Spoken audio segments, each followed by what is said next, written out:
Adelaide Summer Afternoons with Sam Daddow.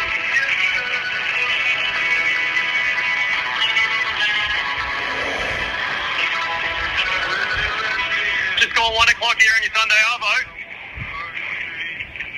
8230000448081395. Let's chat the algal bloom now for a little bit. And as I said before the break, if you've been down to the beaches as of late, maybe not today because it's a bit cooler than it has been the last few days. Quite overcast here looking out over Hindmarsh Square. But the beaches will be in full force in the coming weeks.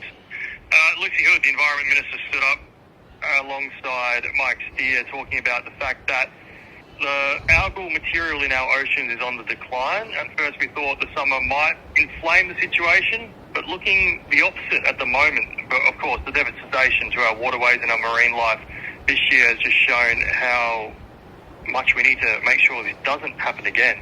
Rob Manning, he's the co-founder of SOAR and SA Water Innovations, joins me now. Rob, good afternoon. Thank you for your time. An absolute pleasure, Sam. Thank you very much for having me.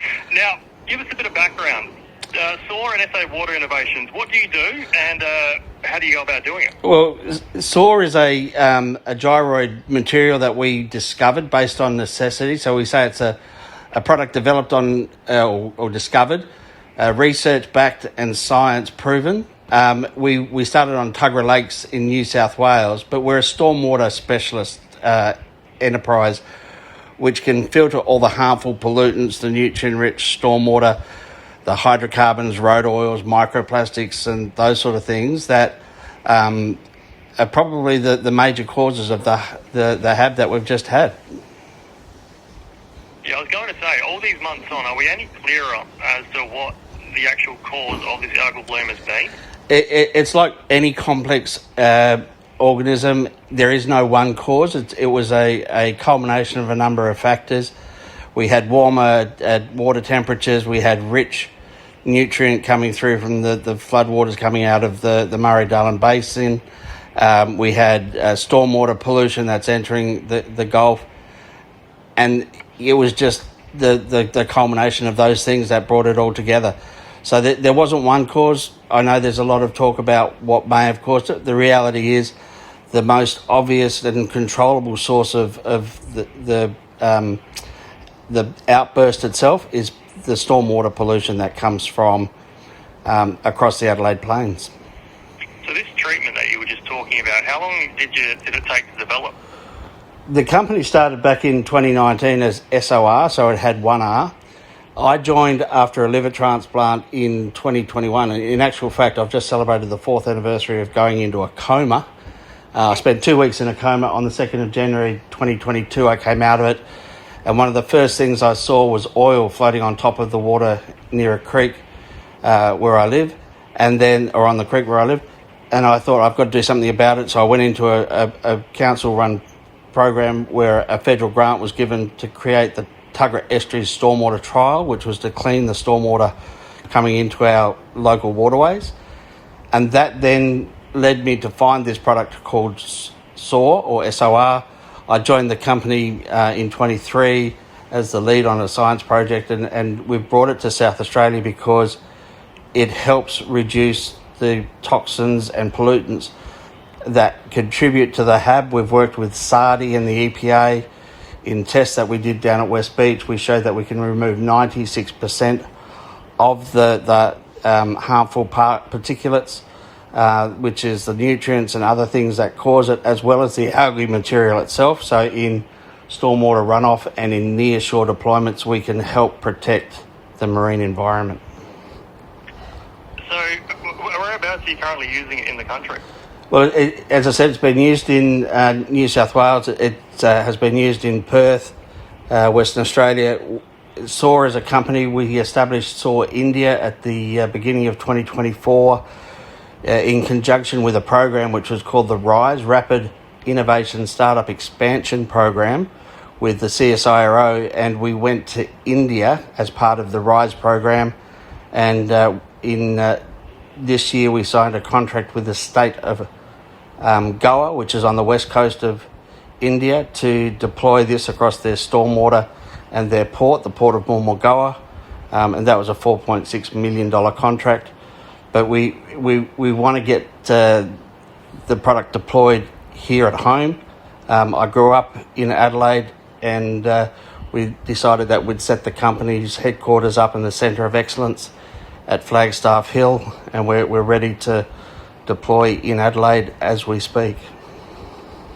So with soil, it's a good preventative measure. Does it also help if the algal bloom is going on, as we know, in our waters, and soil is able to clean up the storm water that's coming into our oceans?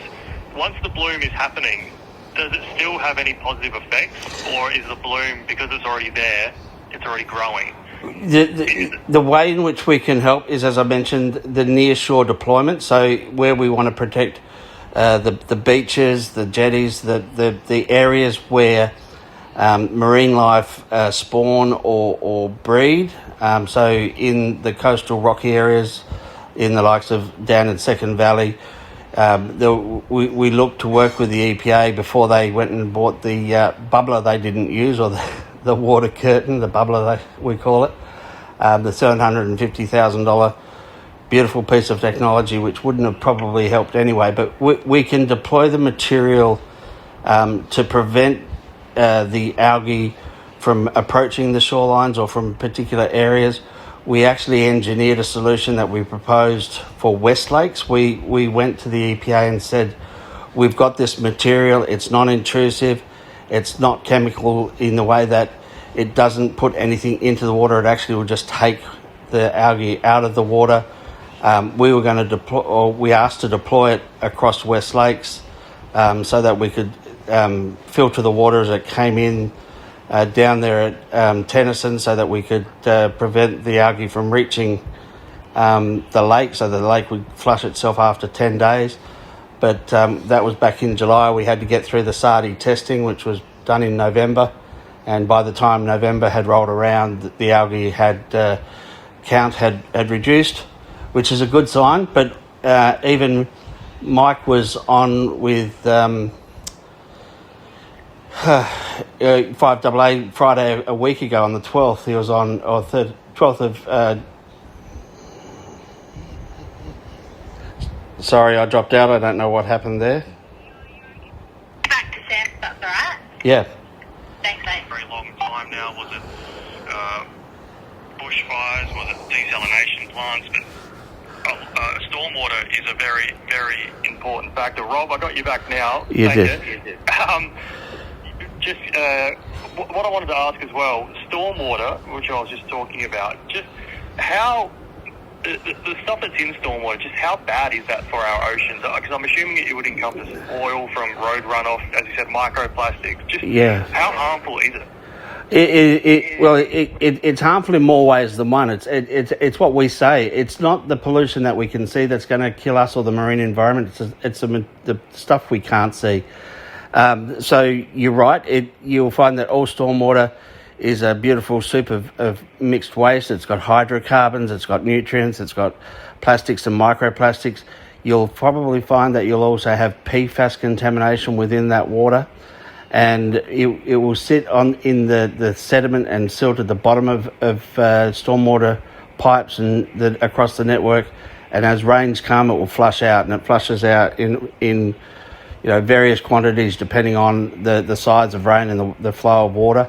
And that's what South Australian water innovation is all about. We bring the knowledge to work across the stormwater network with the engineers at each of the councils. We're working with the Stormwater Management Authority on a proposal to run a program of works to try and understand where the pollutions are coming in. Everything from industry. You'll have petrol stations and mechanical shops and factories that their water runoff will go into the stormwater. You'll have building sites, and the EPA will try and control the volume of pollutants that hit the water by putting penalties in place, but it all accumulates and it will find its way into the ocean eventually. So the best way we can stop another algal bloom from happening like we had here in 2025 is to start putting preventative measures across the stormwater network to prevent those rich nutrients and hydrocarbons and other materials from reaching the Gulf. You were talking about the work you were doing at West Lakes. You didn't get to finish that off. Yeah, so what I was saying were you is able to use it? we weren't allowed to deploy it until we'd finished the testing, and by the time we managed to get in, because SARDI, obviously a very professional organisation, but they had a lot of work on their hands, but before we could get in to prove that we could take out 96.3% of the harmful algae material, the count had dropped. And so we finished our testing on the 15th of November. We got our results back on the 6th or 7th of December. We put our press release out on the 11th of December. And we've got a proposal into City of Charles Sturt. We're working closely with the City of Holdfast Bay, Onkaparinga and Marion and others within the council government area. But we really just need people to understand that once the algae's there, and it is there, we know it's in the Gulf. The Gulf is a shallow, low turnover water system within the greater scheme of the ocean setting. So there's been talk of what could have caused it. It's just the shallower the water is, the more pollution you put in it, and the longer it takes to flush out, then the more likely you're going to get an outbreak of algae, whether it's blue-green or whether it's the Carania, various strains of algae that we experienced this time around. Rob Manning, thank you so much for your time this afternoon. An absolute pleasure. Thank you very much. Thanks, Rob. Co-founder of SOAR and SA Water Innovations, Rob Manning there.